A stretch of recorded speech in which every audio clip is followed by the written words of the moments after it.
नमस्कार, स्वागत है। मैं पुनीत पाठक हूं और आप देख रहे हैं छत्तीसगढ़ की बात। प्रदेश में मिशन 2023 के लिए भारतीय जनता पार्टी अब अपने मिशन को पूरा करने, विजय अभियान को आगे बढ़ाने के लिए रणनीति बना रही है और अगला टारगेट सरगुजा है। बस्तर के बाद में पार्टी प्रदेश अध्यक्ष अरुण साव और नेता प्रतिपक्ष नारायण चंदेल अब सरगुजा दौरे की पूरी प्लानिंग कर चुके हैं। इस दौरान सरगुजा संभाग के कार्यकर्ताओं के साथ साथ वहां के सामाजिक संगठन के पदाधिकारी, बुद्धिजीवी, पत्रकार, इन सब से मेल मुलाकात करेंगे। इधर सरगुजा में पिछले चुनाव में सभी सीटों पर कब्जा करने वाली कांग्रेस की मौजूदा स्थिति को देखते हुए भी भाजपा अपनी रणनीति बना रही है। इधर कांग्रेस पार्टी का दावा है कि भाजपा चाहे जो रणनीति बना ले, चाहे जितने दौरे कर ले, लेकिन पिछली बार की तरह यानी 18 की तरह कांग्रेस क्लीन स्वीप करेगी। अब किसके दावे में कितना दम है, इस पर बात करेंगे। दावे का आधार क्या है, इस पर बात करेंगे। चुनौतियों को लेकर क्या सोचती हैं पार्टियां और उनके नेता, बात करेंगे। पहले आपको एक रिपोर्ट दिखाते हैं, इसके बाद इन नेताओं का रुख करेंगे।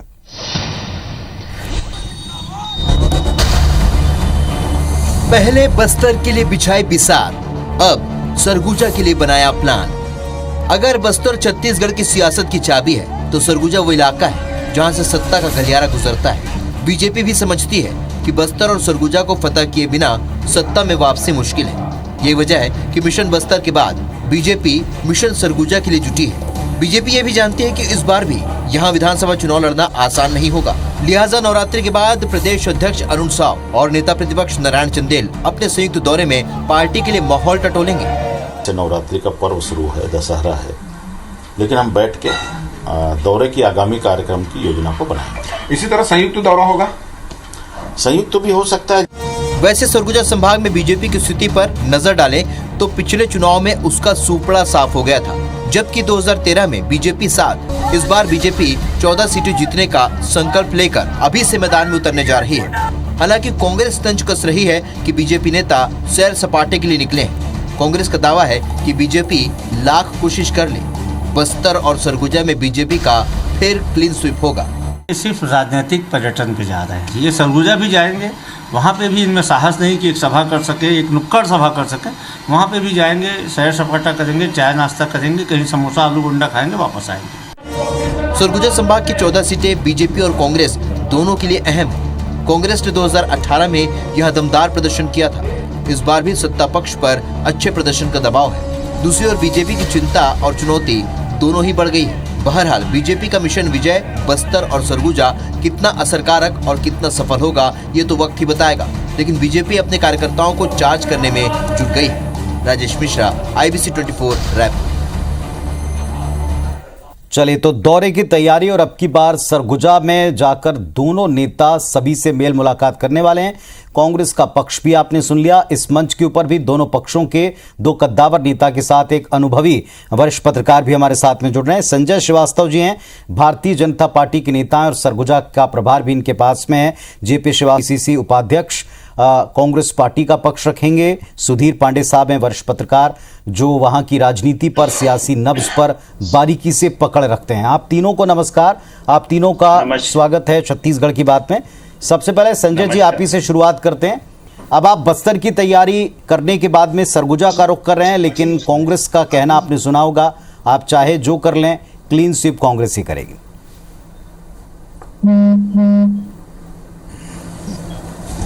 देखिए, ऐसा है कि मैं अपनी बात को प्रारंभ करूं उसके पहले यदि कांग्रेस का जो वक्तव्य आया उस पर बातचीत करें तो मुझे लगता है कि कांग्रेस पार्टी अब अपनी वर्तमान सरकार को चलाने की बजाय ज्योतिष का काम प्रारंभ कर दिया है कि आप कुछ भी कर लो, कुछ होने वाला नहीं है। या तो यह बहुत विश्वास को प्रकट करता है या बहुत अविश्वास को प्रकट करता है। जब आदमी के पास में कुछ नहीं होता तो इसी तरह का वक्तव्य करता है कि आप कुछ भी कर लो, सामने वाला कुछ नहीं होने वाला है। तो मुझे लगता है कि इस पर कांग्रेस को ध्यान देने की आवश्यकता है। देखिए, ऐसा है कि अब चुनावी मोड पर हम चर्चा लगातार कर रहे हैं, प्रतिदिन हम बैठते हैं चर्चा करते हैं। ये विशुद्ध रूप से स्वीकार करने की केवल 12 महीने की बातचीत है और अब इस सरकार की भी उल्टी गिनती प्रारंभ हो गई है और चुनाव 2023 में होना है।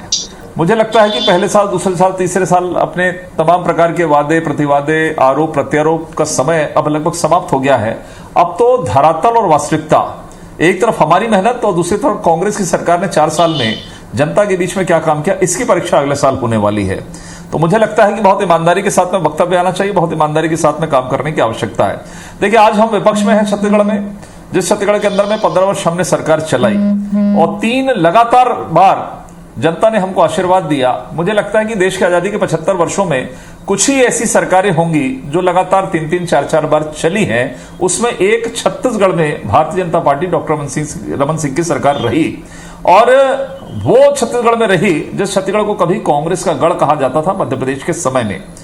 तो मुझे लगता है कि इस बात को भी ध्यान निश्चित रूप से रखने की आवश्यकता है। लेकिन उन चीजों को हम किनारे रखकर आज हम इस बात को स्वीकार करते हैं कि हम विपक्ष में हैं, हमारे सामने चुनौती है, और उसी चुनौती के अनुरूप हमने बहुत जमीनी तरीके से अपने कामों को प्रारंभ किया है। और जिस तरीके का वातावरण है कि हमारे कार्यकर्ता चार्ज होकर जिस तरीके से मेहनत में लग गए हैं, और कांग्रेस की सरकार की असफलता हमने 15 वर्ष जिस तरीके से बिताया, ये 4 वर्ष में जिस तरीके से जमीन कांग्रेस की सरकार ने खोई है, जिस तरीके से अंतर्द्वंद है कांग्रेस के अंदर में, वो स्पष्ट दिखाई देता है कि कांग्रेस की स्थिति खराब है।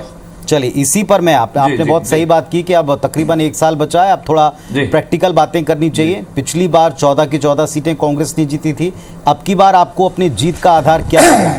कांग्रेस के भीतर की परिस्थितियां, आपके मेहनत को आप इसमें टारगेट कर रहे हैं रणनीति में, या फिर अब एक नए सिरे से आपको वहां काम करना पड़ेगा, इसे चैलेंज ले रहे हैं? देखिए, भारतीय जनता पार्टी, मैंने कहा कि हम अपने कामों के आधार पर, हम अपने कार्यकर्ताओं की मेहनत के आधार पर हम चुनाव में जाते हैं। पहली प्राथमिकता हमारी ये रहती है। दूसरा विषय यह है कि छत्तीसगढ़ में हम सरगुजा में क्यों जीत सकते हैं, इस प्रदेश में हम सरकार क्यों बना सकते हैं। मैंने पहले ही कहा, जो कांग्रेस का गढ़ कभी होता था 2000 के पहले, वहां पर हमने लगातार 3 बार सरकार बनाई। सरगुजा में हम 8 से 9 से 10 सीटें जीते, बस्तर में हमने सीटें जीती है। इसलिए कोई पहली बार ऐसा नहीं है कि सरगुजा की जनता को हमको वोट बटोरना है या उनको हमको अपने पाले में लेने की आवश्यकता है। एक विषय आपने बहुत महत्वपूर्ण रखा, उसको कभी नकारा नहीं जा सकता कि जो सरकार वर्तमान समय में चल रही है, उनकी एंटी इनकम्बेंसी, और खासकर इस सरकार की, भूपेश बघेल की सरकार की, जिस सरकार ने बड़े बड़े वादों को पूरा नहीं किया, शराबबंदी से लेकर बेरोजगारी भत्ते से लेकर, आज विषय पर जाना नहीं चाहता, तो निश्चित रूप से ये मुद्दे हैं। और कांग्रेस के साथ में एक विषय और जुड़ता है जिसका फायदा सामने वाली पार्टी को मिलता है, वो होता है कांग्रेस का अंतर्द्वंद। और इस अंतर्द्वंद को कोई नकार नहीं सकता, क्योंकि सरगुजा की बात है। आज सरगुजा की वास्तविक स्थिति क्या है, सरगुजा के नेता यदि ईमानदारी से अपने छाती पर हाथ रखकर कहेंगे तो वास्तविकता बताएंगे कि क्या स्थिति है। टीएस बाबा की क्या स्थिति है, टीएस बाबा ने क्या आरोप पत्र लगाकर भूपेश बघेल पर, मैं सरकार पर भी नहीं, मुख्यमंत्री पर सीधा आरोप लगाकर उन्होंने जिस तरीके से अपने विभाग को छोड़ा है, ये इस बात को प्रदर्शित करता है कि सरगुजा के अंदर में, अब जरा इस बात की मैं उत्तर भी ले लूं जो आपने बात की है, मुझे लगता है एक बिंदु पर आपसे बातचीत की। जेपी श्रीवास्तव जी हैं, पीसीसी उपाध्यक्ष हैं, उस इलाके को, पार्टी की परिस्थिति को समझते हैं। जेपी श्रीवास्तव साहब, आपने सुना होगा संजय जी को, जो प्रभारी भी हैं वहां के, वो कहते हैं वहां कांग्रेस की जो स्थिति परिस्थितियां हैं, जो अंतर्द्वंद्व है, वो सामने वाली पार्टी को बड़ा फायदा देंगे। क्या है, भारतीय जनता पार्टी के लोग हमेशा दूसरी पार्टी के ऊपर डिपेंड करते हैं, ये अपने कामों पर डिपेंड नहीं करते। ये क्या, किस बात की अंतर्द्वंदता, वो अंतर्द्वंदता देखना ही है तो अंतर्द्वंदता राष्ट्रीय स्तर पर भाजपा अपनी देखे और रायपुर में देखे। ये जो 71 विधायक हमारे हैं, इस 71 विधायक में बहुत सारा योगदान उस अंतर्द्वंदता का है भारतीय जनता पार्टी की, जो 18 के चुनाव में था, आज भी है। वो खाई अभी भरी नहीं गई है। ये तो सिर्फ एक अंतर्द्वंदता की बात है। दूसरी एक बात जो संजय जी ने कही कि ओवर कॉन्फिडेंस की, तो आत्मविश्वास होना चाहिए। हमने काम किया है इसलिए हमारे साथ आत्मविश्वास है। कांग्रेस की सरकार ने जो योजनाएं दी, कांग्रेस की सरकार ने गोधन योजना और ऐसी योजनाएं दी हैं जिसको पूरा राष्ट्र स्वीकार कर रहा है, और भारतीय जनता पार्टी के राष्ट्रीय नेता उसकी तारीफ कर रहे हैं। इस परिस्थिति में हमें पूरा आत्मविश्वास है कि जो 23 इस चुनाव में, तो हर पार्टी अपनी तैयारी करती है, हर पार्टी के नेता प्रवास करते हैं, वो तो एक परंपरा है। लेकिन सरगुजा की जनता, क्योंकि जो सरगुजा की जनता के आप चुनाव देखिए ना, 2008 का चुनाव देखिए, 2008 के चुनाव में सरगुजा की 3 सीट कांग्रेस के पास, 2013 का चुनाव देखिए, उसमें तो पूरी 3 सीटें कांग्रेस के पास, 2018 का चुनाव देखिए, सरगुजा की 3 सीटें कांग्रेस के पास, और अभी तो संभाग की 14 सीटें हमारे पास। और जो सरकार की योजनाएं, उन योजनाओं के साथ आप शराबबंदी की बात, जो एक छोटी सी बात उठाई संजय जी ने, शराबबंदी को शुरू किसने किया है? सरकार के द्वारा शराब बेचने का निर्णय किस सरकार ने लिया है? इस पर भी विचार होना चाहिए। और छत्तीसगढ़ की जनता, खासकर सरगुजा संभाग छत्तीसगढ़ की दहली है, यहाँ से शुरुआत होती है और 14 की 14 सीटें यहाँ हैं। और चलिए, किसी भी प्रयास आपने बहुत एक काम की बात की कि इस कॉन्फिडेंस की वजह क्या है। कॉन्फिडेंस की वजह सरकार का परफॉर्मेंस है। संजय जी आपकी बात का बिल्कुल उत्तर देने के लिए आतुर हैं, लेकिन 1 मिनट के लिए मैं आपको रोकना चाहूंगा। सुधीर पांडे जी हैं, वरिष्ठ पत्रकार, उनके पास पहले चलते हैं। सुधीर जी, आपसे वहां की परिस्थितियां छिपी नहीं है, दोनों पक्षों को आप सुन चुके हैं। चैलेंजेस तो दोनों पक्षों की तरफ है। आपको क्या लगता है, ये मेहनत करने के लिए सही समय है बीजेपी का? मैं समझता हूं पिछली बार जो चुनाव था वो बिल्कुल अलग ढंग से हुआ था। हमने एक सीएम के दावेदार के लिए सरगुजा की 14 सीटों की वोटिंग हुई थी और ज्यादातर लोग कांग्रेस के पक्ष में थे और 14 की 14 सीटें हमको सरगुजा संभाग की मिली थी। अंतर्द्वंद का जहां संजय जी और जेपी भाई दोनों बता रहे थे कि अंतर्द्वंद को लेकर के दोनों पार्टियों में अंतर्द्वंद कम नहीं है। एक और जो टीएस सिंहदेव जी अभी भी अपने परिस्थिति और कद को लेकर के जूझ रहे हैं, तो दूसरे जो विकल्प बनने की तैयारी में वो कांग्रेस के लिए पूर्ण रूप से तैयार नहीं है। तो बिना टीएस सिंहदेव के आप सरगुजा में कांग्रेस को जिताने को नहीं सोच सकते और बिना टीएस के विकल्प में दूसरी मजबूत कड़ी खड़ा नहीं कर सकते। सेम हालत भाजपा में भी है। भाजपा में भी यही अंतर्द्वंद है। अभी तक कोई सर्वमान्य नेता यहाँ पे तैयार नहीं हुआ है। संगठन के काम चल रहे हैं मगर तो वो जनता तक नहीं पहुंच पा रहे हैं। मैं सीधे सीधे यही कहना चाहूंगा कि अभी भी यहाँ के संगठन को मजबूत करने और उसको धरातल पे पूरी तरीके से लाने की जरूरत है, ऐसा लोग महसूस करते हैं। बेसिकली सरगुजा क्षेत्र जो है, ज्यादातर सीटें परिसीमन के बाद से प्रो कांग्रेस हैं। 2-3 सीटों को अगर हम छोड़ दें, खास करके जो वर्तमान सरगुजा जिला है वहां के तीनों सीटें प्रो कांग्रेस है। दूसरे अगर हम सूरजपुर जिले में जाएं तो भटगांव में लगभग बराबरी का मुकाबला रहता है और प्रतापपुर और भटगांव दोनों को ये मानते हैं कि भाजपा और कांग्रेस के लिए अप एंड डाउन चलते रहता है। सामरी जो बलरामपुर जिले हैं, बलरामपुर जिले की सामरी विधानसभा सीट जो पहले भाजपा की मानी जाती थी वो प्रो कांग्रेस हो गई है। और वही स्थिति रामानुजगंज में है कि रामानुजगंज में इनके पास रामविचार नेताम जी के अलावा कोई दूसरे कैंडिडेट नहीं है और जो मौजूदा विधायक हैं उनको भी लेकर के कोई बहुत भरोसा कांग्रेस को नहीं है। तो सीट के लिए अगर आप टिकट के लिए अगर आप ये कहेंगे तो कांग्रेस और भाजपा दोनों को इस बार जूझना पड़ेगा। कांग्रेस के पास तो मौजूदा विधायक हैं जो अब ये क्या उनके विकल्प में भाजपा पुराने ही दावेदार, क्या बीजेपी के प्रदेश अध्यक्ष का अभी वर्तमान में जो वहां दौरा प्लान हो रहा है ये उन चेहरों की तलाश के लिए होगा, उन मुद्दों को सुलझाने के लिए होगा, उन अंतर्द्वंद को सॉल्व करने के लिए होगा? और एक जो सवाल का मेरा एक हिस्सा था, क्या ये अभी पर्याप्त समय है इसको ठीक करने का बीजेपी के पास? हाँ, बिल्कुल भाजपा के पास पर्याप्त समय है। 1 साल का समय किसी भी संगठन और चुनाव की तैयारी का बहुत पर्याप्त समय होता है। धरातल पर काम करने की आवश्यकता दोनों पार्टियों को है। मैं तो यही कहूंगा कि धरातल पर काम करने का और पर्याप्त समय है। अभी से अगर भाजपा अपने बूथों को मजबूत कर ले, देखिए दोनों राष्ट्रीय पार्टी है और सरगुजा में सीधे मुकाबले, यहाँ पे त्रिकोणीय संघर्ष की स्थिति कहीं पे भी नहीं बनती है। तो पिछली जो सीटें थी वो मुख्यमंत्री के नाम पे थी। अगर उसके पहले के चुनाव 2008 और 2013 के चुनाव को अगर हम देखें तो कांग्रेस एग्रेसिव थी दोनों सीटों पे। तो हम ये नहीं कह सकते कि दोनों मुकाबले से बाहर, कोई मुकाबले से एकदम बाहर हो जाएगा या कोई बिल्कुल एक तरफा मुकाबला हो जाएगा। मुझे तो लगता है कि इस चुनाव में अच्छी खासी टक्कर होगी और जिसकी रणनीति लास्ट समय तक बहुत बेहतर रहेगी। जो पांडे साहब ने कहा है बड़े काम की बात है और इस पर मैं दोनों पक्षों की राय या दोनों पक्षों का उत्तर जरूर लूंगा। सरगुजा को लेकर बीजेपी अपने प्लान पर काम शुरू करेगी। प्रदेश अध्यक्ष वहां जाएंगे, नेता प्रतिपक्ष वहां जाएंगे और इसको लेकर आज हम चर्चा कर रहे हैं। संजय श्रीवास्तव जी वहां के प्रभारी भी हैं। संजय जी, आप एक तो उत्तर दे दीजिएगा जो जेपी श्रीवास्तव जी ने कहा था, दूसरा 2 प्रश्नों के सीधे सीधे उत्तर दीजिएगा। आप जिस अंतर कलह को अपनी जीत का या सामने वाली पार्टी की जीत का आधार बता रहे हैं वो आपकी पार्टी में भी कम नहीं। इतिहास बताता है कि ये ज्यादातर हिस्सा कांग्रेस पार्टी को सपोर्ट करता रहा है।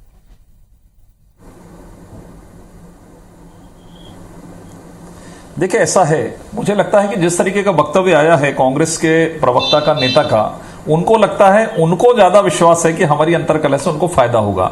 शायद उन्होंने मेरी बातों को ध्यान से नहीं सुना। सबसे पहली भी मैंने प्राथमिकता ये बताई हमारे चुनाव की तैयारी की, हम अपने मेहनत पर, अपने संगठन के ताकत पर और अपने कार्यकर्ताओं के आधार पर।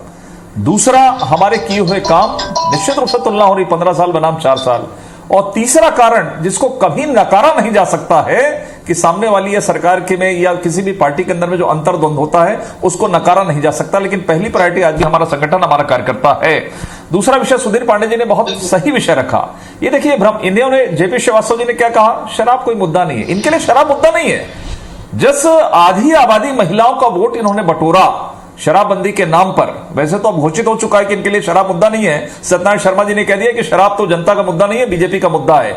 इतनी बेशर्मी यदि किसी सरकार की हो जाए उससे बड़ी बात नहीं हो सकती। दूसरा विषय जो पांडे जी ने कहा कि पिछली बार ये भ्रम में डालकर जनता को, एक तो घोषणा पत्र में बेवकूफ बनाया गया, दूसरा ये कि ये भी मुख्यमंत्री बनेंगे चरणदास जी, टीएस बाबा भी मुख्यमंत्री बनेंगे, ताम्रध्वज भी बनेंगे, भूपेश बघेल जी भी बनेंगे।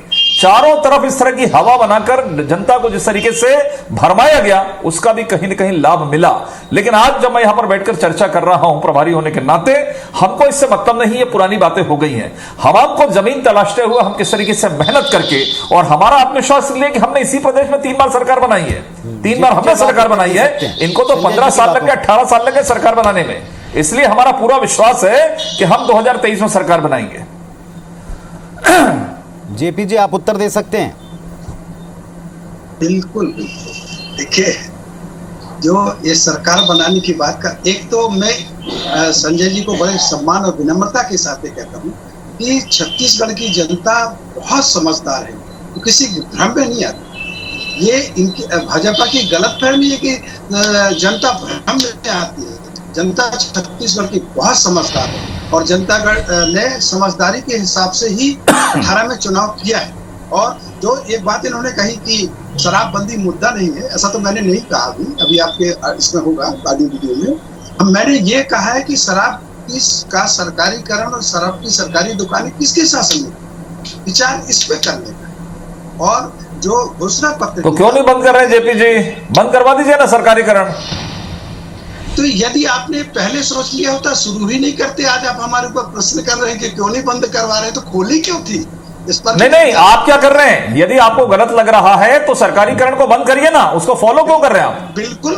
बिल्कुल बंद होगा, बिल्कुल बंद होगा। हमने अपने घोषणा पत्र के 75%, 90% मांगे, वो पूरी की है और इसको भी हम पूरा करेंगे।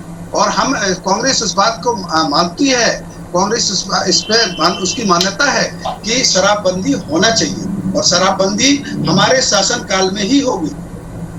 चलिए, अरे ये कैसी मान्यता है? पीसीसी की तरफ ये कैसी मान्यता है जब मोहन मरकाम कहते हैं कि शराब हमारी संस्कृति है? एक मिनट संजय भाई, और ये भी कह रहे हैं इनके, एक मिनट पुनित जी एक सेकंड, आपके मंत्री है कि वो केवल घूमने, सर एक सेकंड पुनित जी वक्त रखते हैं अपनी पार्टी को सुधारने का।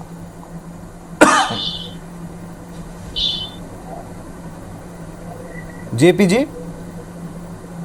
हाँ जी बताएं, आवाज आई? अगर आप सुन पाए सुधीर पांडे जी को, उन्होंने साफ कहा है कि अभी बीजेपी के पास पर्याप्त मौका है, वक्त है। वो अगर अपने आप को स्ट्रांग करते हैं इन दौरों से, तो जाहिर तौर पर ये सैर सपाटा नहीं बल्कि कांग्रेस के लिए थोड़ी मुश्किलें बढ़ा सकता है। देखिए, किसी समय देंगे प्रवास जी, किसी के प्रवास से और किसी के दौरे से वातावरण ही बदलता है। एकदम से जनता की मानसिकता नहीं बदलती। वो आएंगे, उनकी पार्टी में उनके आगमन का प्रभाव पड़ेगा, मैं इस बात को मानता हूँ। लेकिन जो जनता की सोच है, जनता के विचार है, वो ये छत्तीसगढ़ की जनता, सरकार। हेलो, देखिए जेपी श्रीवास्तव जी, आपने उस बयान और वीडियो को तो देखा होगा जिस सरगुजा की चर्चा पर आज हम बैठे हैं। उसी सरगुजा के स्कूली शिक्षा मंत्री स्कूल के बच्चों को जाकर बताते हैं कि शराब के अंदर में कितना पानी मिलाना चाहिए। तो मैं आपके वक्तव्य को सही मानूं या उनके वक्तव्य को सही मानूं? सत्यनारायण शर्मा जी ने घोषित कर दिया कि शराब मुद्दा नहीं है। मोहन मरकाम चलिए, कहते हैं कि ठीक ये तो हमारी संस्कृति है छत्तीसगढ़ की। घूम फिर कर आपने शराबबंदी के क्या नामों में एक नौ बड़ा शब्द मुद्दा यूज कर बनेगा, दिया। ये तो एक मुझे सबसे लगता है बड़ा पहले सवाल बात है। क्लियर लेकिन कर क्या शराबबंदी के मुद्दे पर सरगुजा में, बस्तर में, तमाम जगहों के ऊपर उतना बड़ा माहौल बनाया जा सकता है जिस आधार पे आप चुनाव को निकाल ले जाएं, ये भी देखेंगे। फिलहाल जैसा संजय जी भी कह रहे थे कि अभी तो अब चुनावी चर्चाओं की शुरुआत हुई है, हर एक दौरे से जुड़े हर एक पहलू पर बातचीत भी होगी, बहस भी होगी। फिलहाल आप सबका शुक्रिया अपनी बात रखने के लिए। नमस्कार।